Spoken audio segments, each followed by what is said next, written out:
안녕하세요. 저는 작년에 남편이랑 같이 은퇴하고 지금 1년째 백수로 살고 있는 김다현입니다. 야, 야, 드디어 파이어족을 뉴스에서만 보던 그 파이어족을.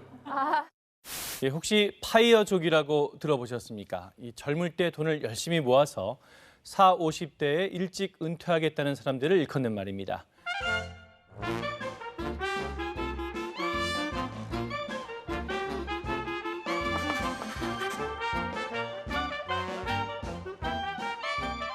이게 그 파이어족이라는 게 이제 정확하게 파이낸셜 인디펜던스, 리타이어 얼리. 네.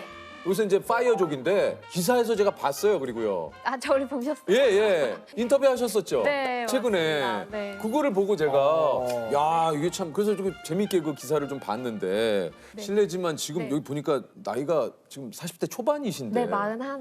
아니 근데 언제부터 은퇴를 좀 꿈꾸신 거예요, 두 분이요?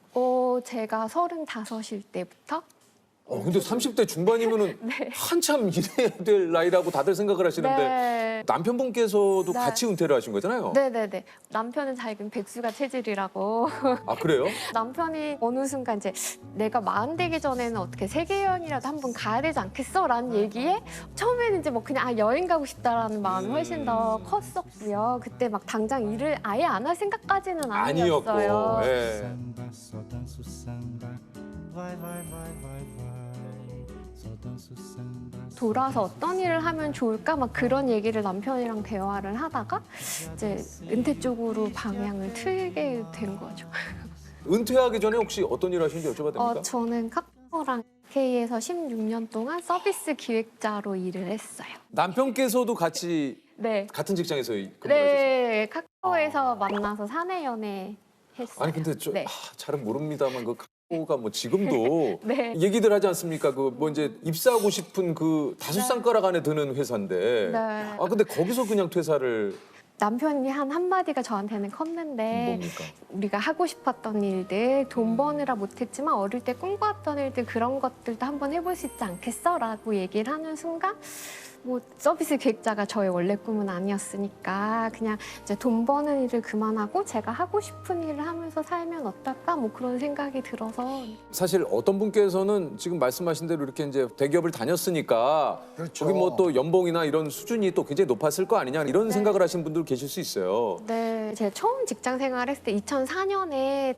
다음이라는 회사에 계약직으로 처음 일을 시작을 했어요. 그러셨어요. 네, 그때 제 연봉이 1,800밖에 되지 않았어요.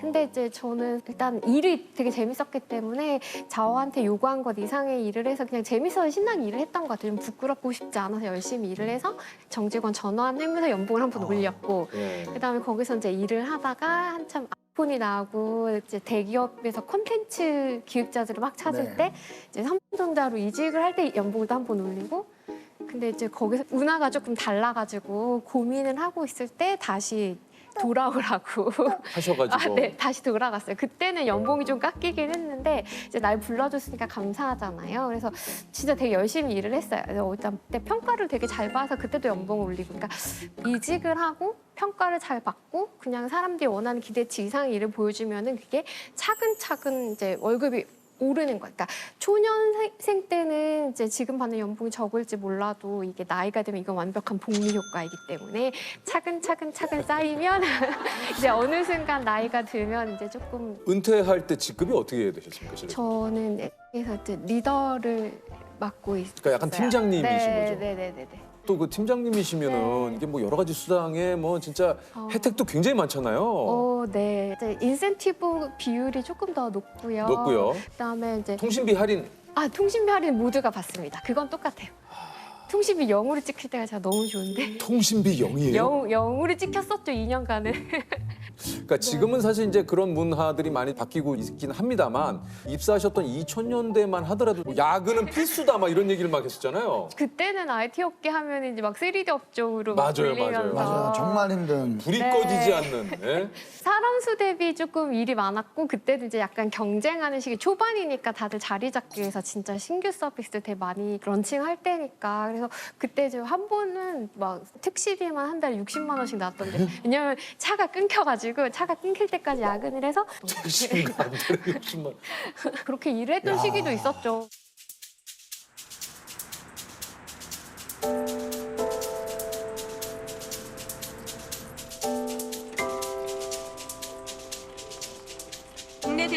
IT 기업 아침 10시에 출근해 다음 날 새벽 2시까지 연일 이어진 야근 끝에 휴일에도 일했습니다. 모두가 잠든 한밤중에도 유독 이 회사 건물에는 불 밝힌 창이 많았습니다.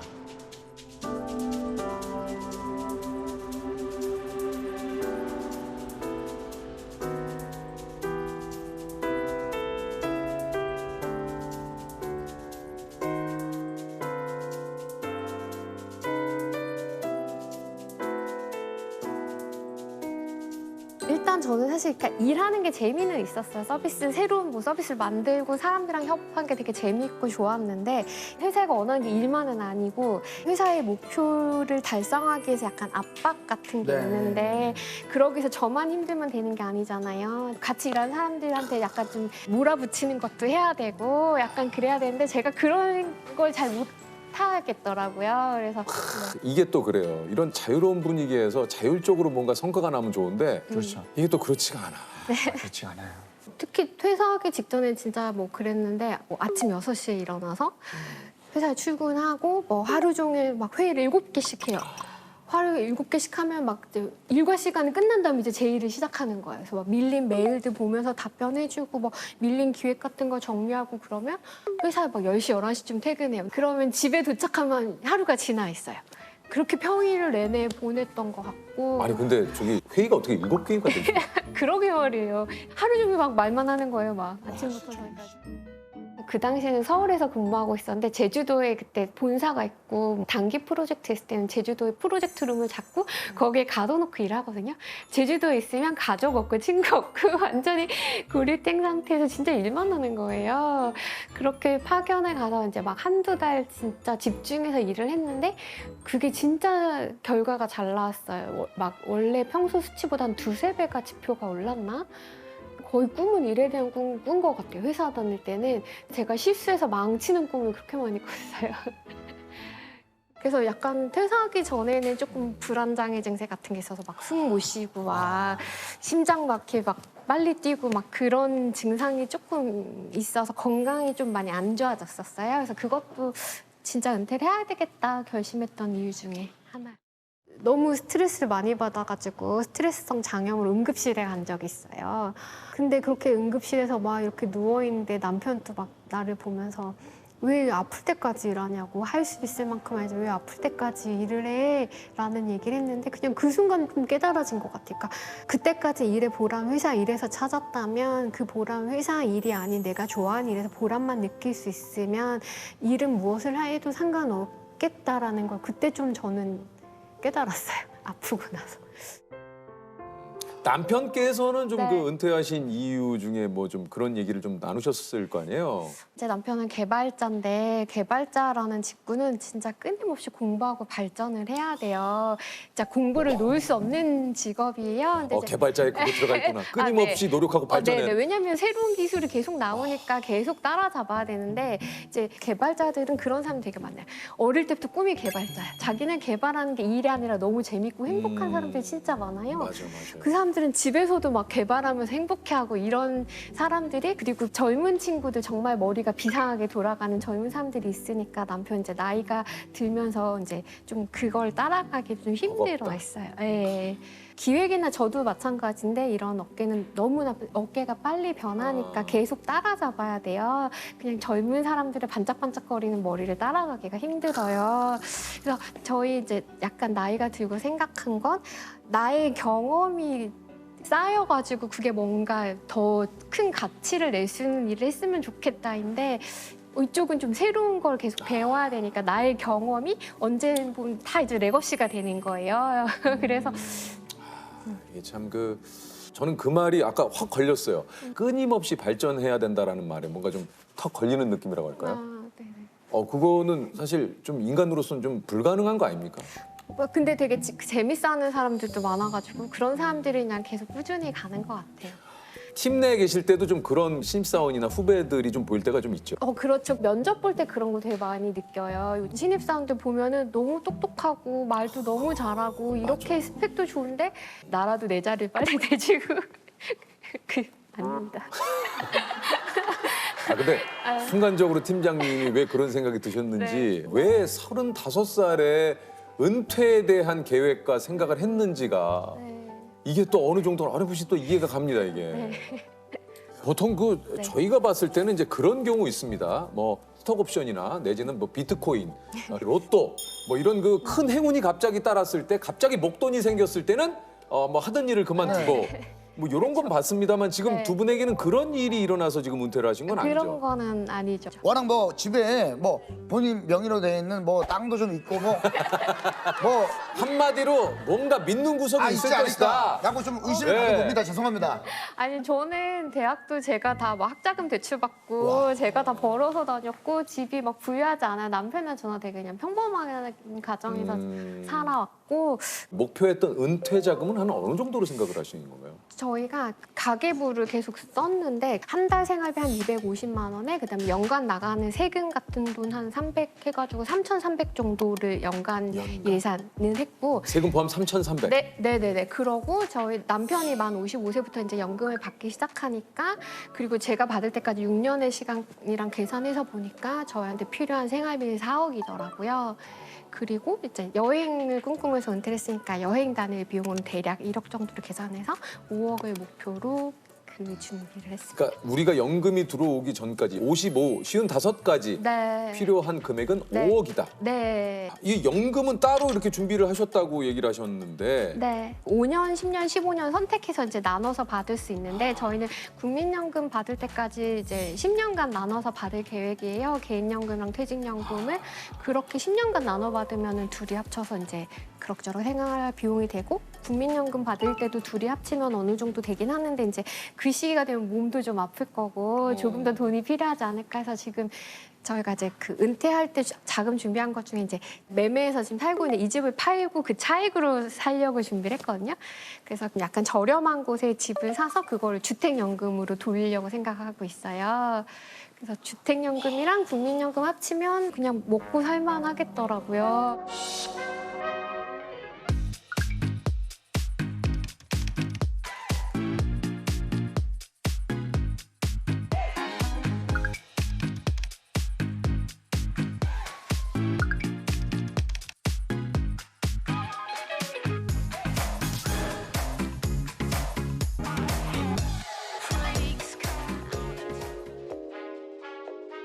그러니까 여유 있진 않은데 굶어 죽진 않을 것 같았어요. 뭐 조금 이제 절약을 하면 네. 여유 있진 않지만 굶어 죽진 않겠다. 네. 야 이거야말로 정말 파이어족이 이 되기 위해서 계획을 네. 정말 철저하게 세우셨네요. 젊을 때 돈 한참 벌 때는 막 돈 많이 사고 쇼핑도 많이 하고 그런 때도 있었는데 어느 순간 이제 깨달은 게 저희는 진짜 비싼 거 사는 것보다 그냥 산책을 되게 좋아하거든요. 뭐 네. 등산하고 산책하고 이런 거에서 되게 만족감을 많이 느껴서 돈이 안 들잖아요.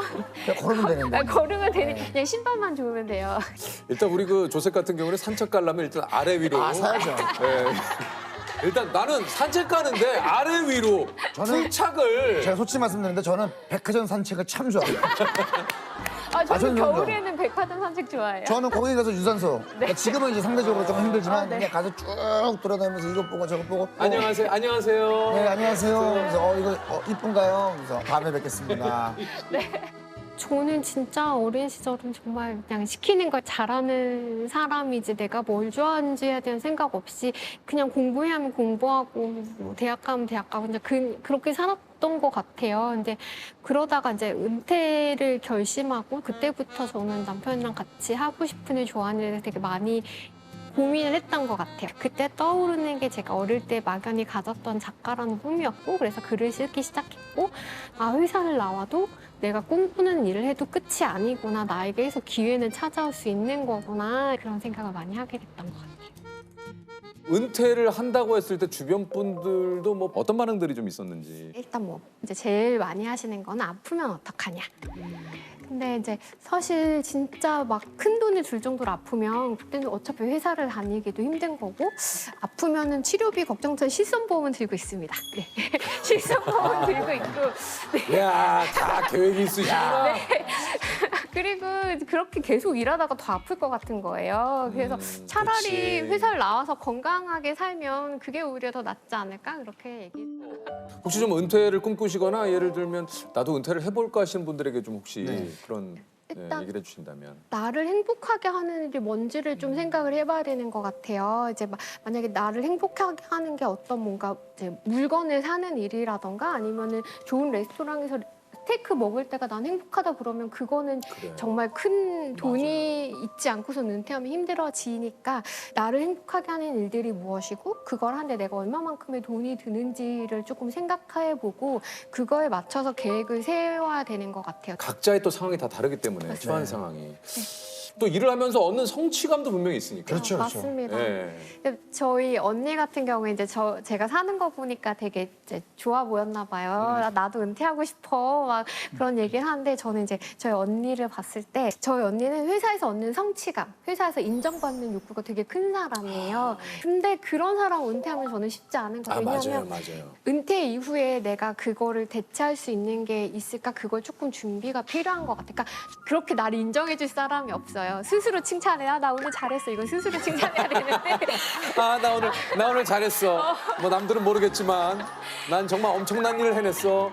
예. 저는 저 같은 경우는 집에서 내가 읽고 싶었던 책 한 권은 다 읽어도 오늘 하루 잘 보냈다 이렇게 보내는데 그렇지 않고 회사에서 프로젝트 성공해가지고 막 성과금 탁 받고 주변에서 막 잘했다 칭찬해주고 이런 게 기쁜 사람은 회사를 계속 전 다녀요. 그러니까 아무리 현재가 힘들더라도 그 힘든 걸 겪고 났을 때 받는 그 성취감이 어마어마하잖아요. 그건 진짜 마약 같은 거고. 맞아요. 네. 그 이 일이 그렇잖아요. 우리 그렇죠. 일이 뭐 세상 일이 다 그렇습니다. 뭐 이거 네. 아주 마약 같아요. 네. 예. 진짜 그런 것 같아요. 기사 났잖아. 뭐 우리 뭐 시즌 1 때 뭐 일정 매수로 시작해가지고 시청률이 5배 올랐다고. 진짜 저는 엄청 으쓱해요. 야, 그쵸. 네. 솔직히 진짜 뭐 누가 좋아하는 프로그램이 유퀴즈도 한데 얼마나 으쓱한데요. 그럴 것 같아요. 저도 그러니까. 나온다고 했을 때 주변에서 되게 유재석님을 만난다는 너무 부럽다고. 진짜. 윤우님 어땠는지 꼭 얘기해달라고 막 주변에서 많이들. 솔직히 조세호님도 되게 궁금해. 그래요. 그래요? 사실 여기 나와서 너무 무서웠거든요. 뭐가 무서우셨어요? 이렇게 막 일은 은퇴를 하는 사람에 대해서 좋지 않은 시선으로 보는 분들도 굉장히 많이 있기 때문에 사실 회사 다니면서는 이렇게 욕을 먹어본 적이 없는데 두려웠어요. 무슨 욕을 먹으세요? 다현 씨를 왜 욕을? 그냥 뭐 젊은 나이에 이제 뭐 충실하게 일을 해서 뭔가 나라에 보탬이 돼야지 뭐 그런 거부터 시작해서 그냥 저에 대해서 잘 모르시는 분이 그냥 약간 편견으로 그렇죠. 이제 얘기를 하시는 경우가 되게 맞아요. 많이 있어서 근데 걱정도 너무 많이 되는데 결심을 한 가장 큰 이유는 예능 기사에는 댓글이 안 달리니까.